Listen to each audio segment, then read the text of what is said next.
So, if you want to achieve something, set goals. Nothing new there, right?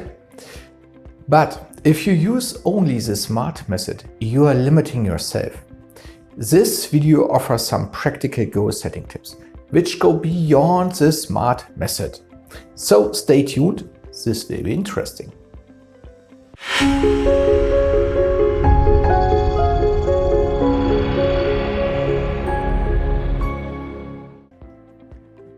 Hello and welcome. My name is Jan Laser. I'm involved in organizational and personnel management research, which includes the topic of this video, goal setting.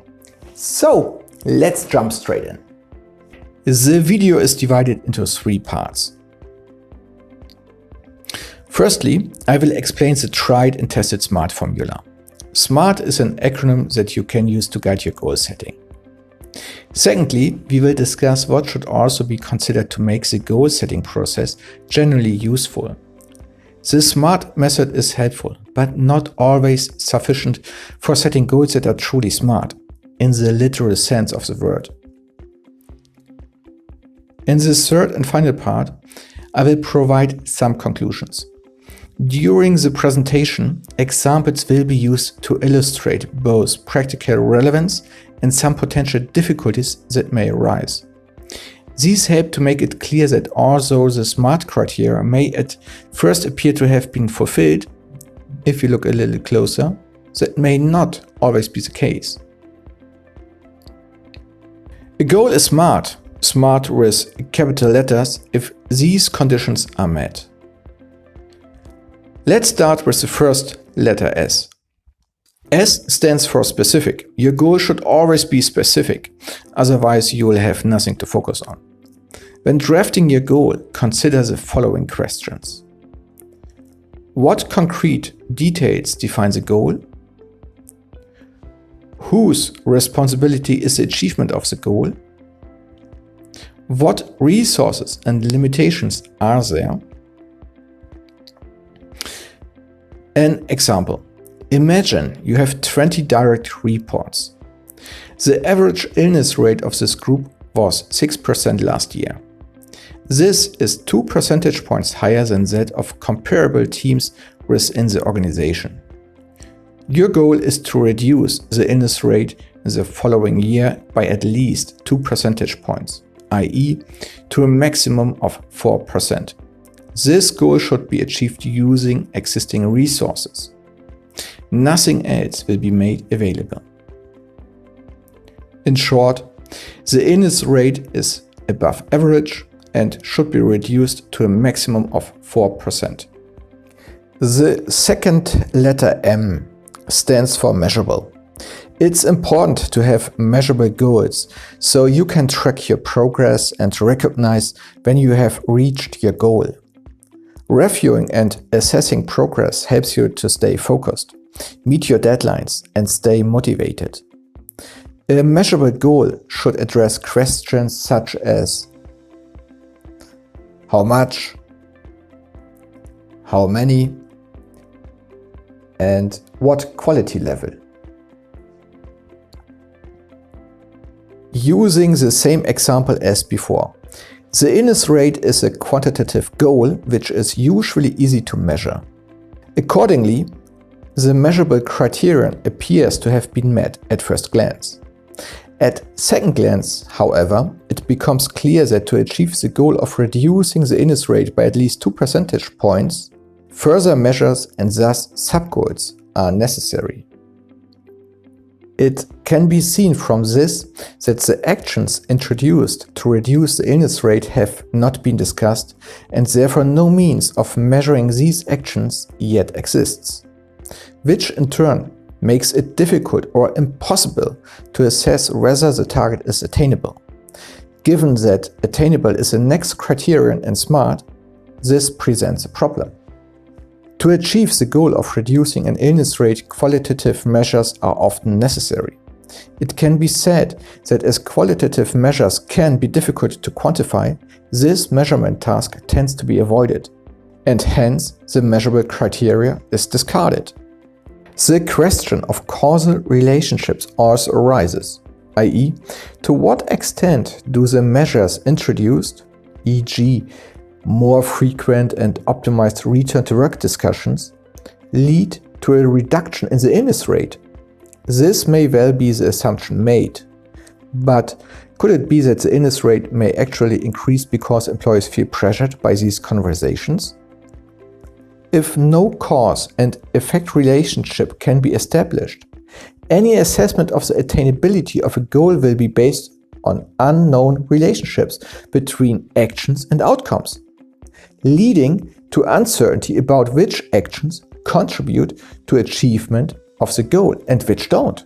Let's consider the goal of reducing the illness rate in the context of cause-effect relationships. If an employee falls ill, for whatever reason, then that counts as an effect in the cause and effect cycle, right? The question then arises whether you want to match this effect with the goal. I would say no, as I prefer to match goals to the cause rather than the effect. In the case of a reduction in the illness rate, this would mean focusing on health management, working conditions, leadership quality, the corporate climate, etc. With this approach, I can grasp the problem at the root and thereby have a different perspective on the problem and its solutions. For example, the primary goal becomes improved health management instead of a reduced illness rate. Have potentially relevant external and internal circumstances, such as the possibility of a pandemic, being taken into account? The question arises as to what extent the employer can influence sickness absence. If an employee is diagnosed with lung cancer, for example, to what extent is it possible to determine the extent of internal organizational causes as opposed or additional to external causes, e.g. genetic predisposition, in triggering this disease? We can begin to see, without proceeding on the remaining SMART criteria, that if these questions cannot be answered, our SMART approach is already shipwrecked. So, what do we do with this knowledge? We change the goal. Let's imagine we have a situation with employees working in the service industry, often having unpleasant conversations with customers, working variable hours which are disruptive to employees' social lives, superiors who have no time for employees' concerns, regular occupational accidents well above the industry average, and a doubling of burnout cases over the last 4 years. The top management team strives to improve health management in order to promote and protect the health of employees. Several sub-goals are set up to support this goal. These include: on a try basis, if an employee from your team has been unable to work due to an accident at work or burnout, for the period from X to Y, procedure demands that a return-to-work discussion must be held within the first 24 hours after that person's return, where you as a manager ask about the employee's well-being and offer your support to reduce further illness-related absences, as appropriate. The manager can immediately initiate measures worth 10,000 euros without any further questions. An initial review is held after 6 months. The actual number of return-to-work meetings held is checked against how many were initially stipulated, and any additional measures initiated by management are identified. 2 further 3-monthly reviews take place in which the same data are revisited, along with a review of the number of occupational accidents and associated sick days. Furthermore, employees are asked via a questionnaire to assess the discussions carried out and any measures that followed. The costs for measures introduced by managers are calculated and compared with the costs of absenteeism, whereby the development of the net cost of absenteeism can be determined, differentiated according to subtype or causes of absenteeism. We have thus set up a tailor-made sub-goal to address a problem, which meets the measurable criterion and, importantly, begins with the cause of the problem. Incidentally, one thing becomes very clear here, namely that problem analysis is indispensable for goal setting. If one were to proceed differently, it would be comparable to a doctor who prescribes medicine to a patient without having carried out any diagnostic procedure. While putting it this way makes the logic of problem analysis seem obvious, in my experience, problem analysis is not always adequately done, which leads to knee-jerk responses which do not help anyone. Okay, let's move on to the next letter. A stands for attainable. The goal needs to be attainable. A goal should stretch a person's abilities without becoming unrealistic. This provides a connection to the growth mindset. See my previous video. Because with this interpretation, one assumes that a person can develop further, tackle challenges that take one out of one's comfort zone, and allows for failure. Unrealistic goals can be demotivating and upsetting. If goals are set that cannot be achieved, then it must be asked why anyone would even try. In other words, impossible goals are depressing. Hard goals, on the other hand, are inspiring. The person who is supposed to achieve the goal must be appropriately qualified, and an adequate framework of conditions must be in place to make achievement of the goal possible. In our previous example, questions arise, such as whether the manager is qualified to carry out the return to work interviews, and also if that person has enough time to complete them. An attainable goal should address questions such as: are the available resources sufficient? Are employees sufficiently qualified? Do employees have sufficient freedom of action? The fourth letter R indicates that a goal should be relevant. If a goal is not relevant, it should not be pursued because this would waste resources, which can have a demotivating effect on employees. A connection with the vision, mission, and strategy, if these exist at all in the organization or team and are actually lived, must also be established, i.e., the goals should be congruent with the corporate vision and not run counter to it. We can consider a simplified process for how to determine the relevance of individual goals.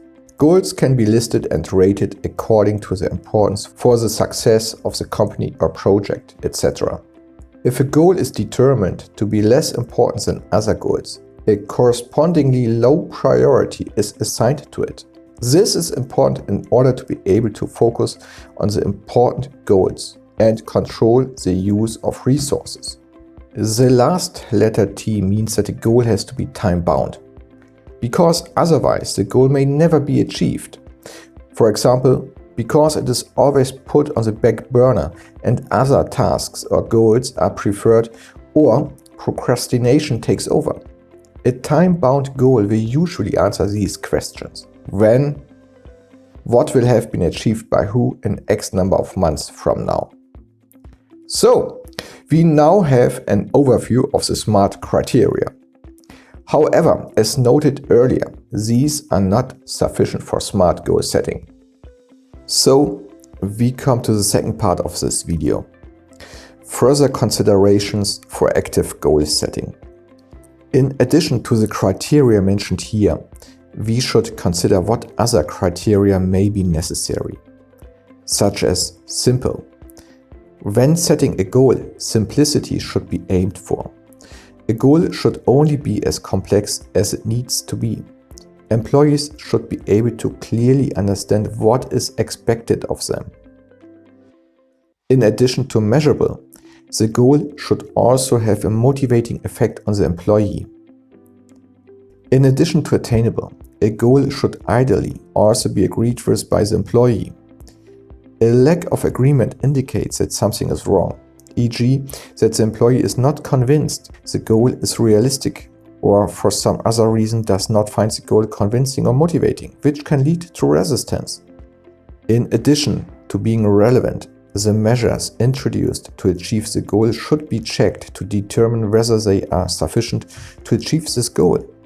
For this purpose, it should be determined and communicated in advance when and how these reviews will be carried out.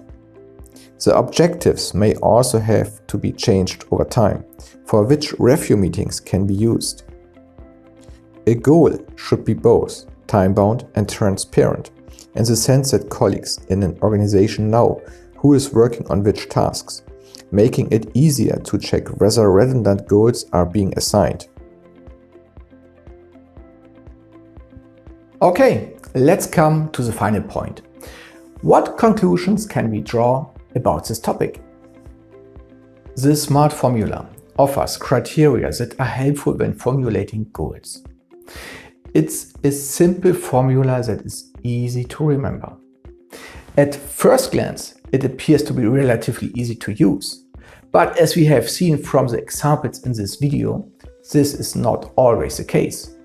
In the case of the measurable criteria, for example, for there to be any certainty that the measures taken led to the achievement of the goal, a verifiable causality must exist between the measures and the goal. Otherwise, it cannot be determined if the goal was achieved by means of the agreed actions or merely by chance.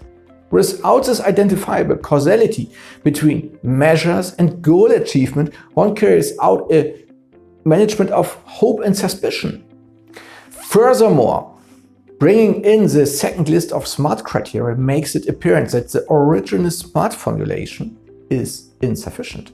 Other criteria should also be taken into account.